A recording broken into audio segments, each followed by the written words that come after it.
siendo las 9:24 de la mañana. Agradezco su asistencia y participación el día de hoy a la mesa técnica sobre la ley que modifica el artículo 36 de la ley 28044, Ley General de Educación.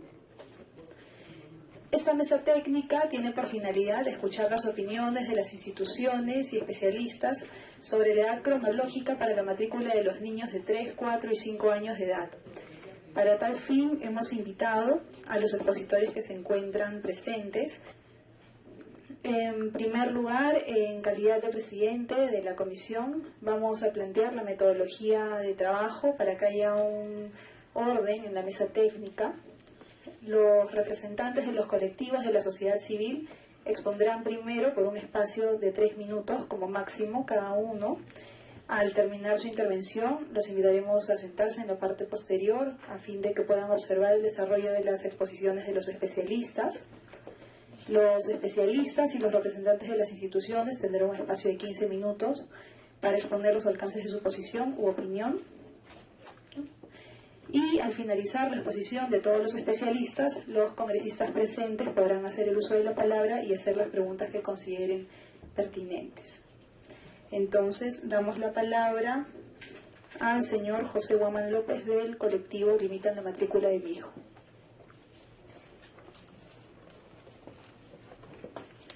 Buenos días, señora presidenta, buenos días a todos los invitados.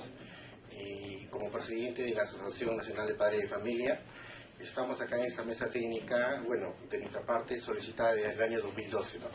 En el año 2012 se solicitó al Minedu una solución a este problema, ¿no? Este problema de la limitación en la matrícula de los niños al ingreso al sistema escolar, ¿no? Y ha tenido que pasar 5 años, señora presidenta, para que después de 5 años estemos sentados acá con los funcionarios del Minedu prácticamente, y después de aprobado una autógrafa por unanimidad. Nosotros, señores, ya hemos expuesto todos nuestros puntos de vista como sociedad civil en las diferentes comisiones, en las diferentes sesiones de las comisiones, ¿no? Y creemos sinceramente que ya se debe definir de un lado u otro lado. Nosotros como padres de familia no estamos tratando de adelantar a nuestros niños, que quede claro. Los especialistas del Minedu, durante apenas se aprobó el autógrafo de la ley, en todos los medios de comunicación, desnaturalizando el propio propósito, se decía que queremos adelantar 16 meses. Ya debe terminar esta agonía para miles de padres de familia. Les informo, ¿no?, que miles de niños hoy en día están estudiando en la condición de alumnos libres en mérito a que se aprobó el proyecto de ley en la Comisión de Educación por unanimidad. En pleno también ustedes recordarán que se aprobó por unanimidad el proyecto de ley, pero lamentablemente fuimos víctimas, disculpando la palabra, de un cargamontón de todo el aparato estatal que copó radio, televisión, periódico, desnaturalizando el objetivo de nuestro proyecto de ley. El tiempo que nos dan a los padres de familia desafortunadamente es muy corto. Nos dan 3 minutos cuando a otras personas, representantes del Ministerio de Educación, les están tratando de dar, les dan 15 minutos. Entonces es muy difícil poder sustentar todos los argumentos o rebatir los argumentos en contra. ¿Por qué existen los niños libres? Porque el sistema educativo tiene 2 etapas. Tiene la inicial ciclo 1 y tiene la inicial ciclo 2. La fecha de corte se aplica a partir de ciclo 2. Entonces, ¿qué implica eso? Que cuando el niño va a querer matricularse en inicial de 3 años, el sistema le dice, señores, usted tiene que tener 3 años al 31 de marzo. Pero ¿qué pasa con los niños que vienen de ciclo 1? Estos niños que vienen de ciclo 1 ya estudiaron inicial de 1 año, inicial de 2 años. Y eso el Ministerio de Educación lo acepta, el CIEGI lo acepta. Estos niños van al colegio, se matriculan en inicial de 2 años y reciben sus notas, reciben sus libretas, y con eso ya terminaron su inicial de 2 años y les corresponde, ¿qué le corresponde al niño que ha inicial de 2 años y que ya está prestado y debidamente acreditado? Pasar a 3 años. Y cuando pasa a 3 años, el sistema les impide. ¿Por qué? Pues, no, señores, la norma dice que tiene que tener 3 años al 31 de marzo. Entonces, ¿qué hacemos con el niño? ¿Que repita? No, la norma prohíbe que los niños repitan. Entonces, ¿qué hacen? No, pues que no repiten, simplemente que dejen de estudiar 1 año y que regresen al siguiente. Ese es el absurdo de esto. La niña del 8 de mayo tiene 8 años. ¿Y qué pasa con esta niña? Después de 3 o 4 años que está litigando con el Ministerio de Educación, han dedicado decenas de miles de soles para lidiar con esta niña. ¿Y qué es lo que quiere el Ministerio de Educación con esta niña que tiene 8 años? Quiere regresarla a inicial de 5 años. El Ministerio de Educación ahorita está demandando al padre de familia para que esta niña regrese a inicial de 5 años. Eso es lo absurdo. Esta niña tiene sentencia en primera instancia, tiene favorable en segunda instancia, pero el Ministerio de Educación va hasta el Tribunal Constitucional litigando 3 o 4 años. La niña ya está en tercer grado, pero el Ministerio de Educación persiste en que regrese a inicial de 5 años. ¿Cuántos millones de soles gasta el Ministerio de Educación litigando contra los padres que ya ganaron sus medidas cautelares o tienen sus sentencias favorables? Lo mínimo que se debería pedir al Ministerio de Educación es, señores, si ya los niños ya están en segundo, tercero o cuarto grado, déjenos estudiar. ¿Tan difícil es hacer eso? Son más de 2.700 casos aproximadamente.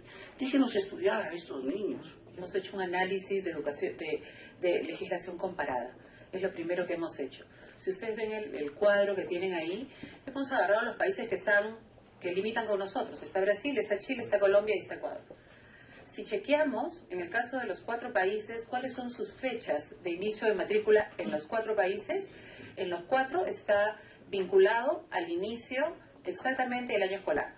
Vemos Brasil, y en el caso de Brasil dice el ingreso de los niños y niñas a la educación infantil es a los 4 años cumplidos hasta el 31 de marzo. Del mismo modo, para el primer grado de educación básica, a los 6 años cumplidos antes del 31 de marzo, fecha de inicio del año escolar. Si vemos Chile, igualmente dice, el ingreso de los niños y niñas de educación parvularia, ¿no?, es al primer nivel educativo, que es para los niños de 4 años, cumplido al 30 de marzo.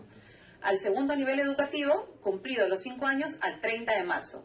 Desde el 2009 ya fue legislado que para ingresar a los 6 años, a la educación básica tenían que tener 6 años cumplidos de edad. Y ahora, ¿cómo nosotros como sector, cómo asumimos este concepto de interés superior del niño? ¿Cuál es el concepto que rige toda la política educativa pensando en el interés superior del niño? Lo primero que es importante es que nosotros tenemos que asegurar el desarrollo integral de los niños. ¿Qué significa este concepto de desarrollo integral? Es un elemento bien importante que tenemos que analizar y pensar. Tenemos que pensar que es un niño que tiene madurez física, que tiene madurez cognitiva, madurez socioemocional. Gracias. Los 3 aspectos tienen que ser bien importantes a considerar cuando hablamos de este desarrollo integral de los niños. Y por consiguiente, el interés de los niños está por encima del interés de todos los adultos, de todos los profesionales, de todos los que querramos. Siempre tenemos que fijarnos en los niños y niñas. Siguiente, por favor. Ahora, efectivamente, nosotros como sector de educación somos el ente rector en acciones educativas, ¿no? ¿Y eso qué cosa implica? Efectivamente, nosotros normamos la política de educación, de educación nacional, ¿no? Y efectivamente, como decían los señores, es una política, ¿no? Y el artículo que ellos señala que el Minedu fijará con criterios de flexibilidad la edad de ingreso a los niveles de educación básica, así como la organización de los ciclos de cada nivel. Estamos siendo flexibles ni siquiera al inicio, ¿no? Ni siquiera estamos siendo flexibles diciendo que es el 1 de marzo, sino que estamos corriendo un mes más. Estamos permitiendo que hasta el 31 de marzo los niños puedan ser matriculados. El fenómeno de desarrollo de aprendizaje es bien complejo. O sea, el proceso de aprendizaje que vive el niño, efectivamente, ¿no? Y en el caso de educación inicial, lo tenemos organizados así, para ciclo 1, para los niños menores de 3 años, para niños de 0 a 2 años, y ciclo 2 para niños de 3 a 5 años. ¿No? Ese es un elemento bien importante. Si estamos hablando del ciclo 1, ¿no? El ciclo 1 o los niños menores de 2 años, ¿no?, es una etapa potente para el desarrollo de conexiones neuronales. Pero este desarrollo de conexiones neuronales, que vemos que tenemos 700 conexiones neuronales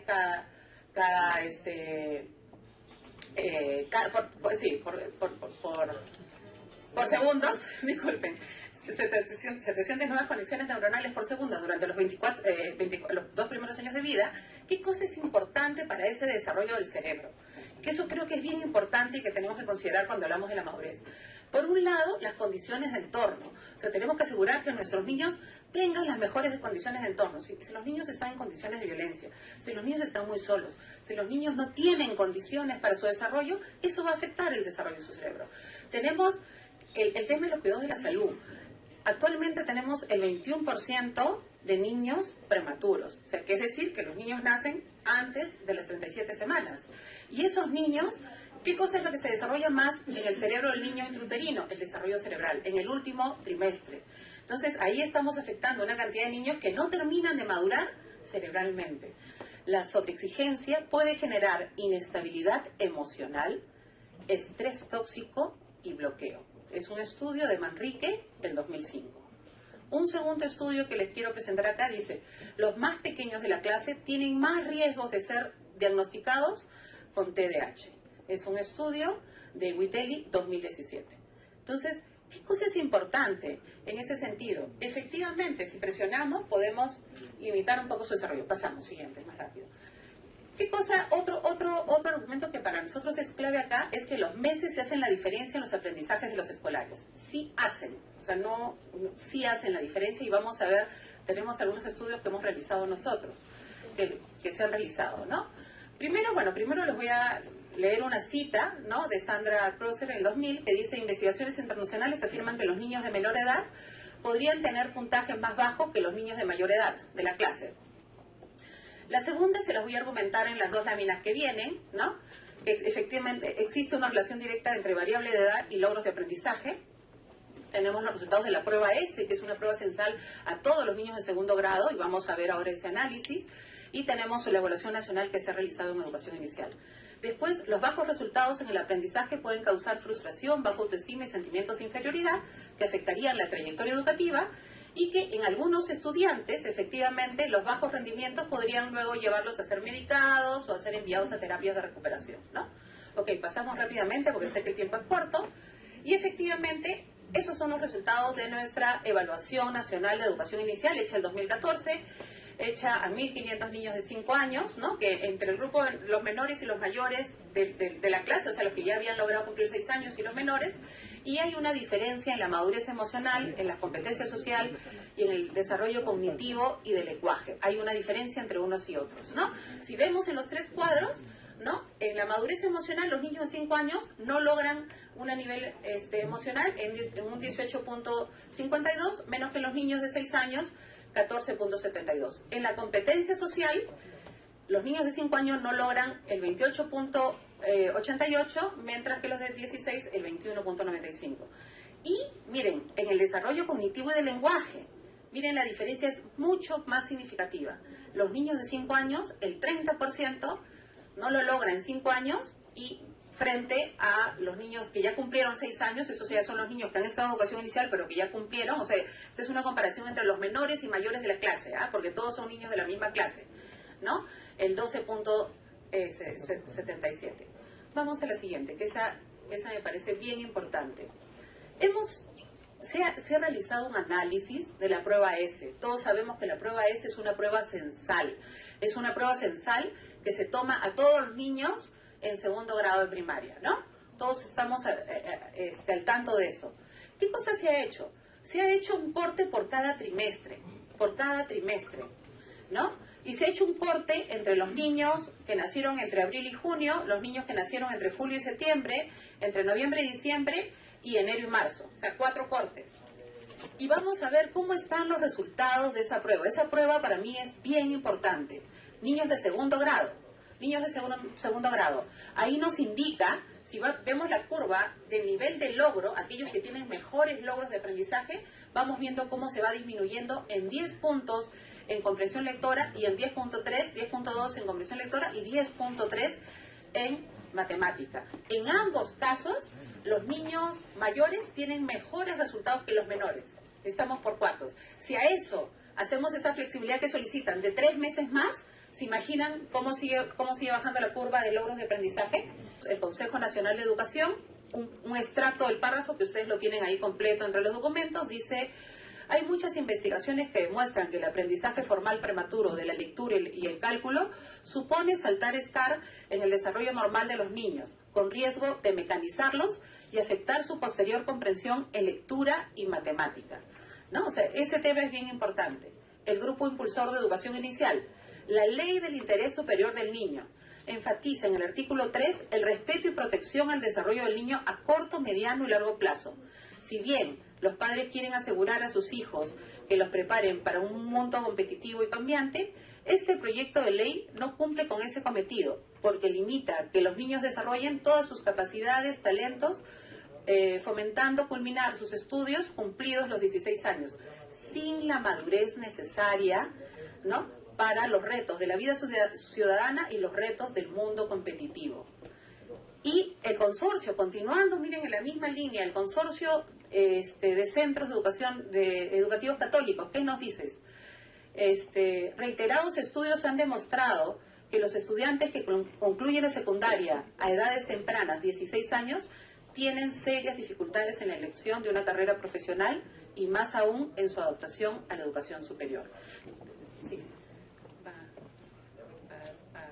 Los beneficios de que los niños pudieran ir a una escuela más temprano, por llamarlo de alguna manera, son claros. O sea, los padres van a poder hacer su desarrollo personal, profesional, van a estar más satisfechos, van a tener mayores ingresos, no solamente para ellos, sino para sus familias, van a continuar sus carreras, no van a tener que invertir tanto en asegurar ese cuidado infantil, porque van a poder ir a una escuela pública y van a tener la tranquilidad relativa, porque sabemos que también hay violencia dentro de la escuela, pero de que van a estar con adultos que los van a cuidar, los van a acompañar durante las horas que ellos están trabajando. Pero, ¿y los niños? Y los niños son sus intereses los que tenemos que poner por delante, y los que el Consejo Nacional de Educación ha venido tomando en cuenta en todas las recomendaciones que ha hecho desde que comenzó toda esta controversia hace efectivamente varios años. Es un punto en que hemos estado siempre de acuerdo con el Ministerio. Sabemos que para los niños no necesariamente es beneficioso ese ingreso más temprano. No aprenden más ni mejor. Por supuesto que van a haber excepciones. Siempre hay los niños que maduran más rápidamente y los padres tendemos generalmente a pensar que nuestros hijos son excepcionales y sentimos que se está desperdiciando, y probablemente algunas cosillas se puedan estar desperdiciando porque la escuela o por el hogar no sabe aprovecharlas. Pero hay evidencia, aparte de esta de que la mayor parte de los países, y son bastante grandes las coincidencias ahí, ¿no? Apenas 12% de los países tienen un ingreso primario a los 5 años, ¿no? El resto van al 6 y algunos tienen hasta a los 7 años, ¿no? Pero también se dice, no tenemos por qué ser como todo el mundo, porque tenemos que repetir, total, un montón de países también están fracasando, entonces no tenemos que ser como todo el mundo, pero sí miremos lo que dice la evidencia.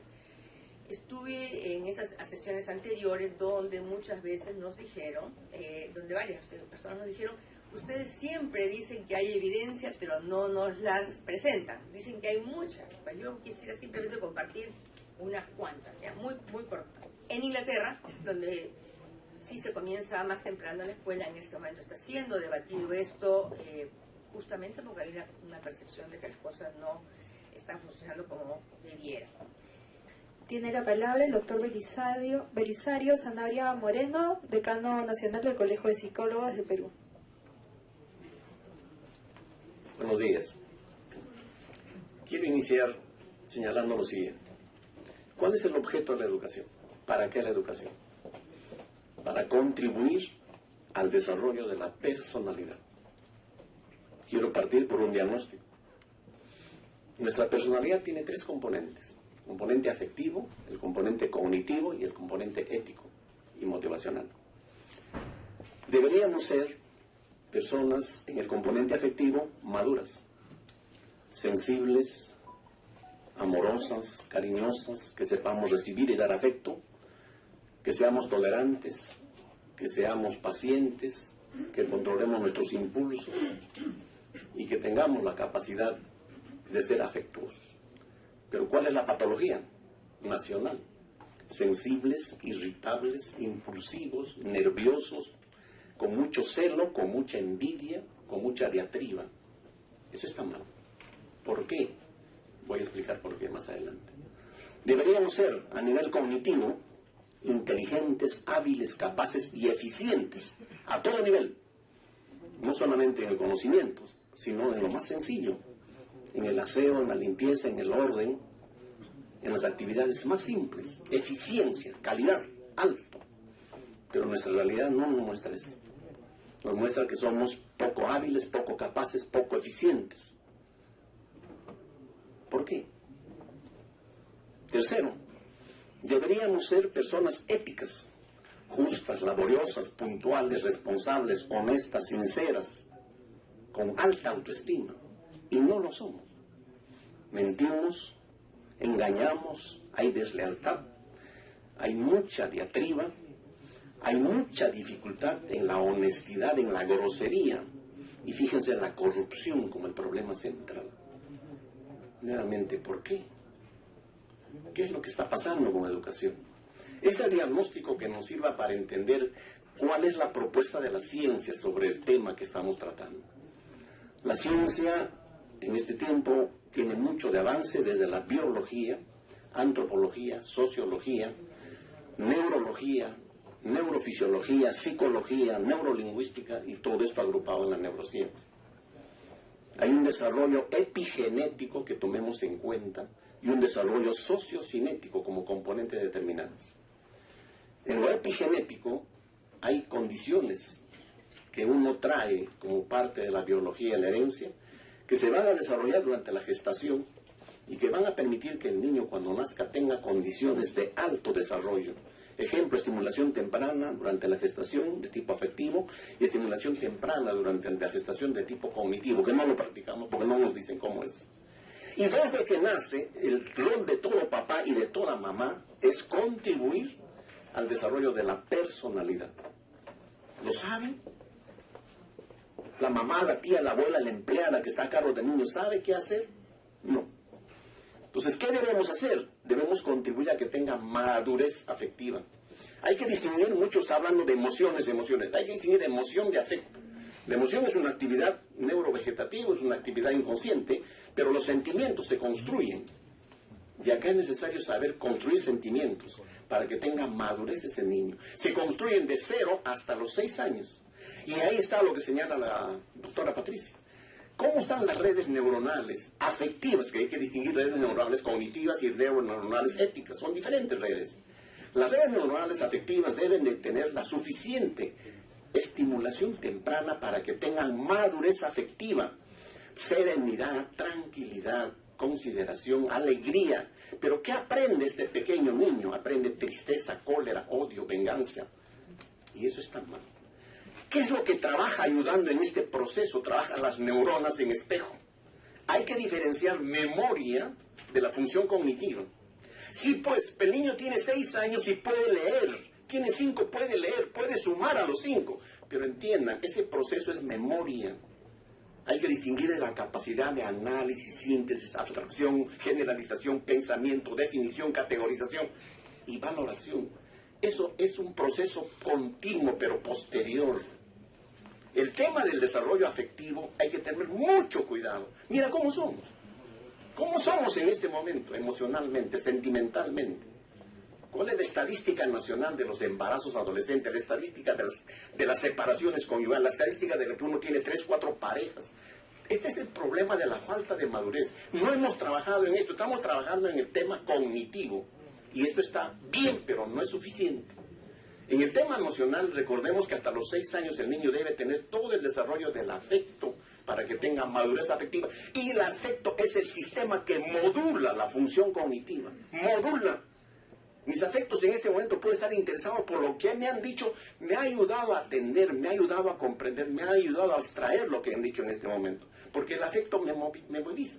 Pero si un afecto es de tristeza, de cólera, de pena, de sufrimiento, no me ayuda. Y simplemente estoy repitiendo como un loro, como dicen así, lo que el conocimiento da. Posteriormente, paralelamente, desde los 3, 4, 5, surge el proceso cognitivo, en el cual el niño va a empezar a conocer su realidad, conoce su casa, conoce la calle, conoce la situación del país y se integra posteriormente al conocimiento del universo.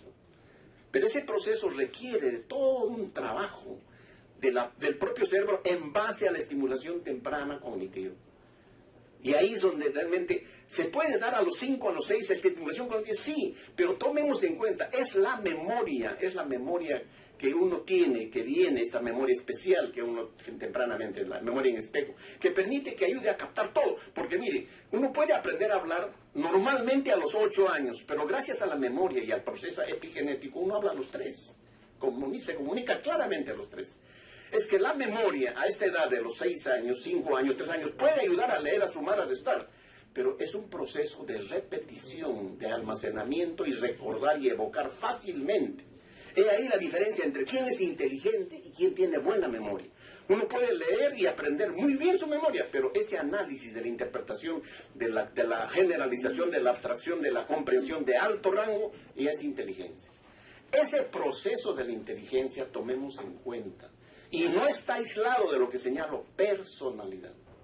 El proceso cognitivo se da paralelamente al sistema afectivo, pero el énfasis cognitivo tempranamente perturba, como han señalado muy bien los análisis que se han señalado.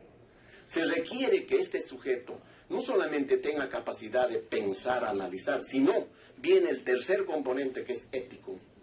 Y el componente ético está relacionado a la verdad, a la justicia, a la equidad, a la transparencia, a la conducta moral que uno debe mostrar. Y esto depende del razonamiento. Y cuando uno razona, a los 4 o 5 años, ¿tiene capacidad? No. A los 6 tiene capacidad, no. ¿Puede distinguir un niño de 4 o 5 lo bueno y lo malo? Todavía no. Se requiere de un proceso. Pero este proceso es concatenado, es un proceso integrado, como señalan. Esto va de menos a más. Va paralelo lo afectivo con lo cognitivo y con lo conativo, volitivo o ético y moral. Y en eso no estamos trabajando en educación. La educación tiene un enfoque positivista, empirista, naturalista, muy bien, pero no suficiente, porque tomemos en cuenta lo afectivo y lo ético. Esto es la neurociencia en este momento. Y esto quisiéramos señalar claramente.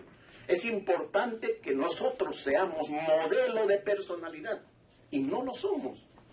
No lo somos. Usted es testigo, y acá somos testigos del odio, de la venganza, de la ira, de la corrupción, de la mentira, del engaño. Y eso es un razonamiento volitivo junto a un razonamiento cognitivo y junto a un sentimiento. Y el sentimiento es importante. Mi sentimiento dice, yo la quiero, y como la quiero, ¿cómo le voy a engañar? Y es un freno. Y ahí mi pensamiento dice, en verdad no es justo. Y la ética dice, esto no es prudente. Los tres están colaborando. Y los tres permiten que una persona tenga éxito en el distintivo, en su personalidad. Y de eso se trata. No es la edad, no es el tiempo, es lo que queremos, qué cosa queremos, qué tipo de peruano deberíamos ser, qué tipo de humanidad quisiéramos tener. Una humanidad que en este momento es crítica. Siglo XXI, donde la humanidad todavía está en guerra, ¿es justo? ¿Para qué tanto conocimiento? Para que alguien con mucha creatividad, imaginación y de conocimiento de ingeniería cree los artificios más sofisticados para matar. Para eso le enseñamos universidad, para esa ingeniería. En este siglo XXI, donde debería haber equidad y justicia, aumentó la pobreza y aumentó la riqueza. ¿Es justo? Y en este siglo XXI, a nivel mundial, la corrupción ha aumentado. ¿Qué ha hecho la educación por esto? ¿Qué está haciendo la educación por esto? Quisiéramos que esto sea pretexto para corregir el tema de la edad. ¿Para qué la educación? Para que la persona sea justa, libre, justo, solidario, nos permite hacer un cambio personal. Si yo cambio, mi familia, mi barrio, mi sociedad cambiará.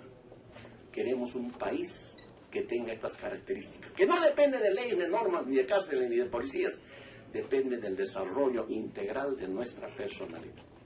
Yo contribuyo en estas ideas a que fin de que se tome en cuenta que es un proceso secuencial, que no necesariamente es un corte con edades, sino es un corte con el desarrollo del hombre. Este desarrollo humano tiene un proceso secuencial.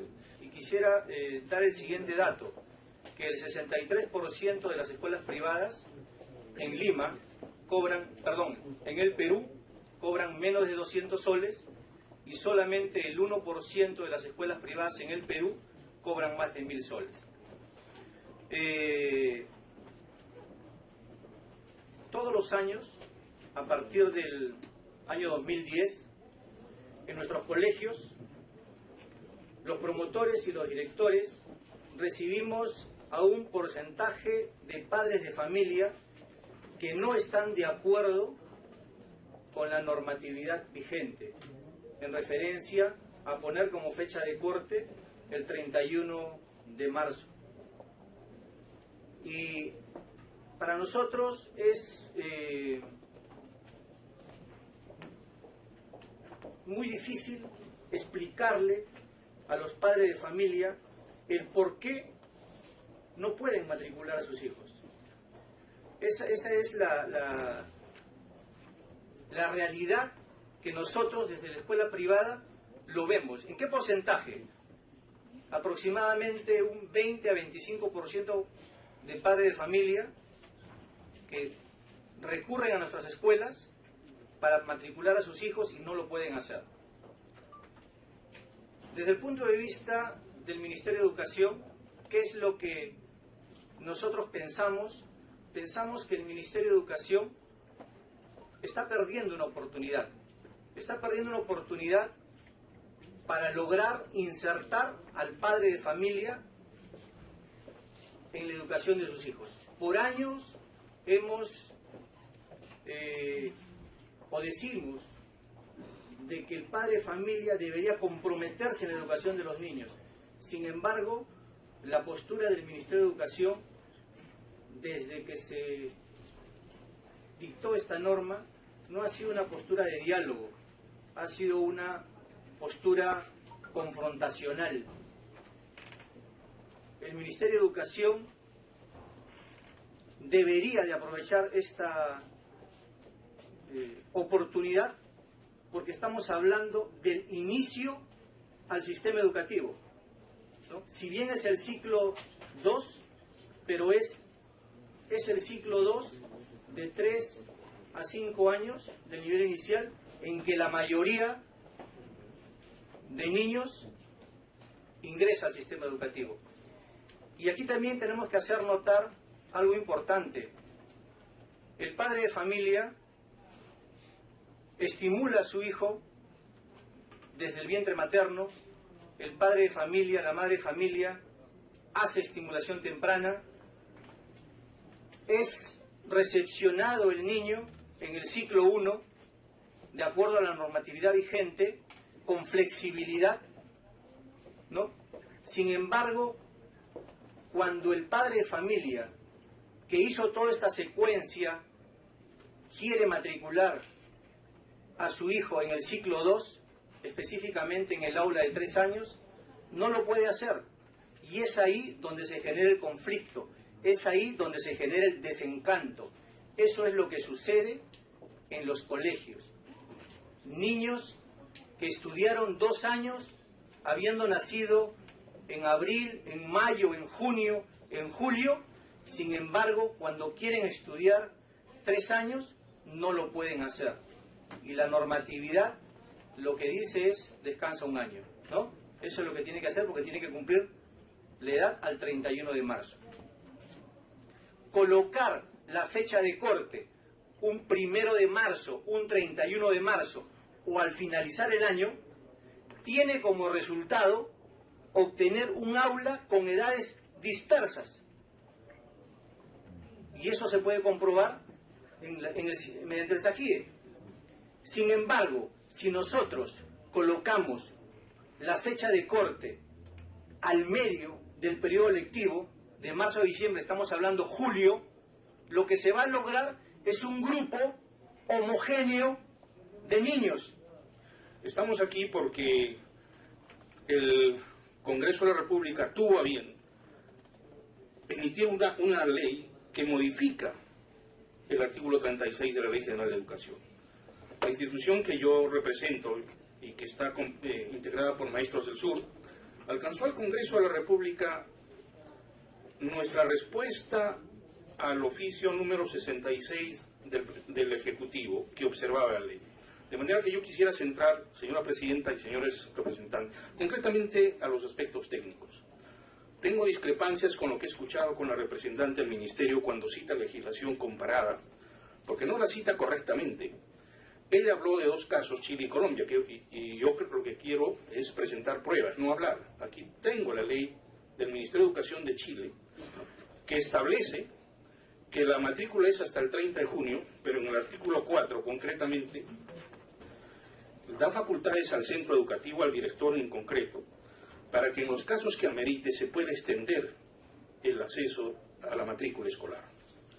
En el caso de Colombia, es también muy mal citada por la representante del Ministerio de Educación. Por eso digo, hay que dar el mensaje de manera completa y no fraccionada ni interesadamente. Colombia, y voy a citar además Cuba, que no ha sido citada. Colombia, en el decreto 1860, establece algunos mecanismos en los cuales permite que se deje un amplio margen para que los factores exógenos determinen la escolaridad.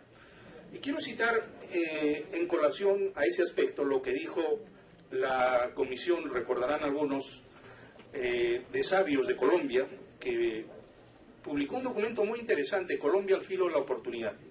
Hay una frase histórica del Nobel, García Márquez, cuando dice: es una lástima que la escuela castigue a los niños tratando de homogeneizarlos a todos por igual, impidiendo que sean ellos los que se adapten libremente a la escuela. Quiero también citar, como discrepancia con lo que propone el Ministerio de Educación, ha hecho una cita a una investigación que hizo el año 2014 a niños de la ciudad de Lima, y dice que ha hecho una investigación en campo de niños de 5 años.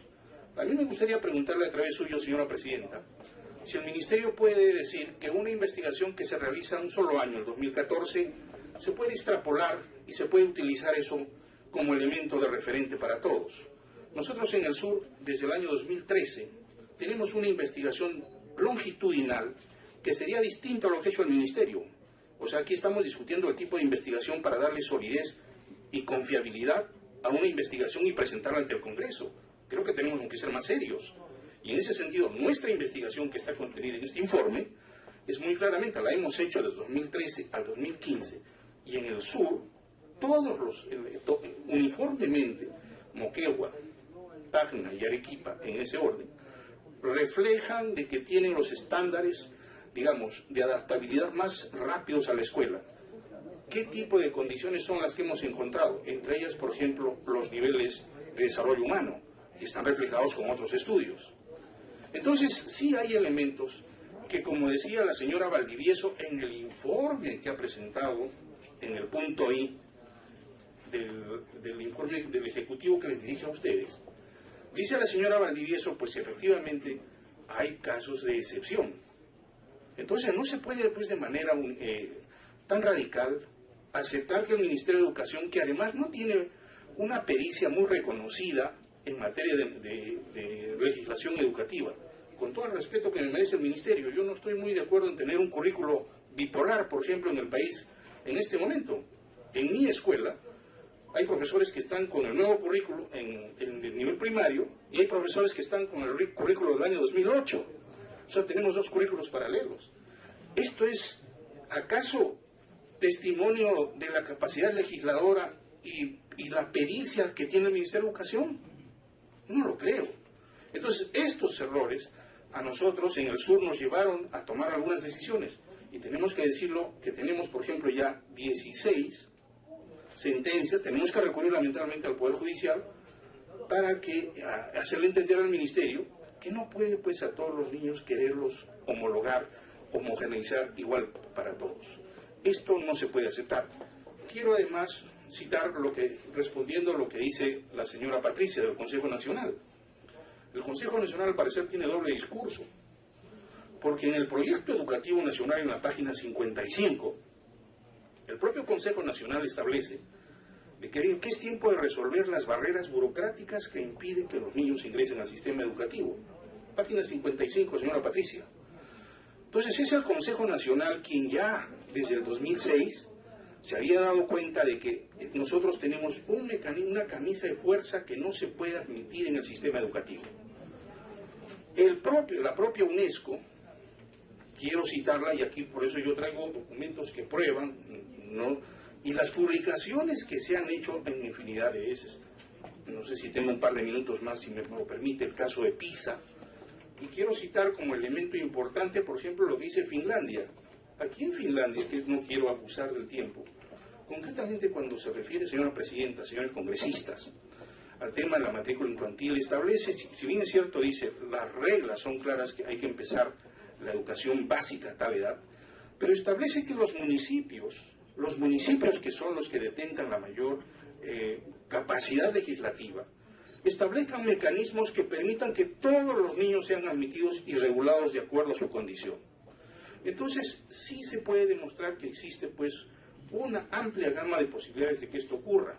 Hay una investigación en Estados Unidos que refuta a lo que dice el presidente Kuczynski en su informe 66. Ella habla de que la profesora Deborah Stipep señala de que esas condiciones de admisión tienen que ser reguladas. Hay otro informe que dice que la edad no es un predictor de la admisión a la escolaridad, al nivel escolar.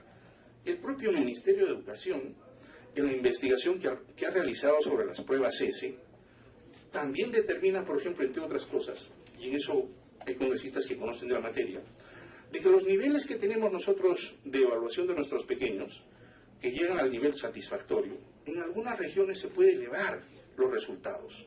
Es decir, podemos mostrar que nuestros niños tienen niveles superiores y óptimos. Entonces nosotros les propusimos en el sur al Ministerio de Educación incorporar un cuarto nivel, que sería el nivel óptimo, que no sea el nivel de inicio, intermedio y satisfactorio, sino un nivel, porque tenemos condiciones en el sur. Como el Ceballos lo sabe, porque hemos trabajado fuerte en el sur en estas reuniones y creemos que sí se debe admitir y flexibilizar la matrícula escolar. Por lo tanto, considero, señores congresistas, que harían mucho bien al país, mucho bien a las familias que tienen condiciones, y como dice la experiencia internacional en materia de psicología, el entorno sociocultural, adosado a lo que dijo el representante del Colegio de Psicólogos, que una de las falencias que tenemos nosotros en el sistema educativo es la educación emocional. Por lo tanto, considero de que esta insistencia tiene que ser ratificada.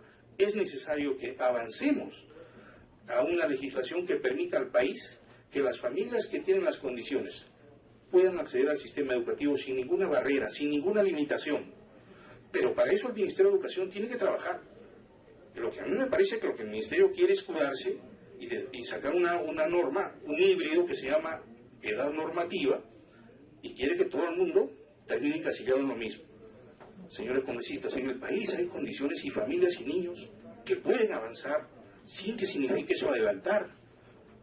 Lo que se trata es que ahora se exija al Ministerio de Educación que tenga más pericia, más rigor, y que permita que en cada UGEL, por ejemplo, se construya equipos psicológicos y pedagogos que permitan hacer una evaluación y determinar eso.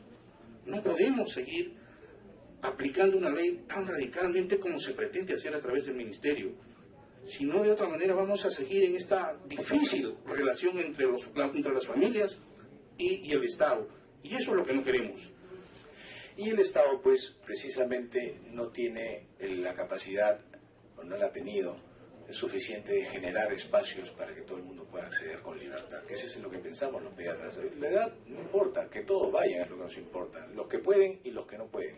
Aprender o no aprender. Porque hay quienes, niños, la mayoría, tienen un cerebro afortunadamente sano y pueden aprender, pero hay una cantidad de niños que no tienen un cerebro afortunadamente sano y necesitan condiciones básicas de atención.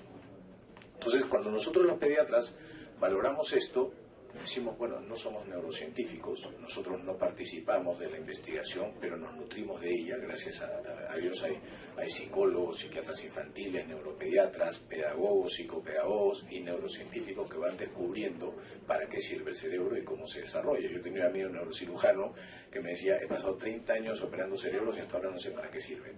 Bueno, los neurocientíficos nos están dando luces con respecto a esto y es un consenso general para quienes trabajamos en la salud de los niños desde la perspectiva integral, porque nosotros acompañamos el desarrollo de los niños de manera integral. Es un consenso que definitivamente ningún niño debería quedar excluido del acceso a una educación oportuna y de calidad en la medida en la que tenga una infraestructura de calidad adecuada y una comunidad que permita generar los cimientos de una arquitectura, ¿no?, cerebral, que después van a permitir tener una funcionalidad cerebral. Y creo que ahí, como país, tenemos todavía ciertas deficiencias. Tenemos una ley y las leyes se han hecho para generar el bien común. Hay excepciones a la ley, por supuesto, pero las excepciones no deberían generar leyes. se deben individualizar, y ese concepto de flexibilización, que es patrimonio de la escuela, debería subyacer para aquellos casos o aquellos testimonios que no constituyen una evidencia, ¿no?, sean individualizados y manejados con la discrecionalidad que la ley otorga y permite. Pero en estricto senso no debería quedar un solo niño de nuestro país excluido de una educación, pero de calidad. Y es cierto, hay miles de colegios. La iniciativa privada, ¿no es cierto?, cumple en solventar la cobertura educativa del Perú como país en lo que es educación. Pero también hay un sentido muy comercial. Y de la misma manera, a como sucede en la salud, la educación y la salud son derechos y están protegidos y garantizados por la Constitución, que no deben estar supeditados a las leyes del mercado.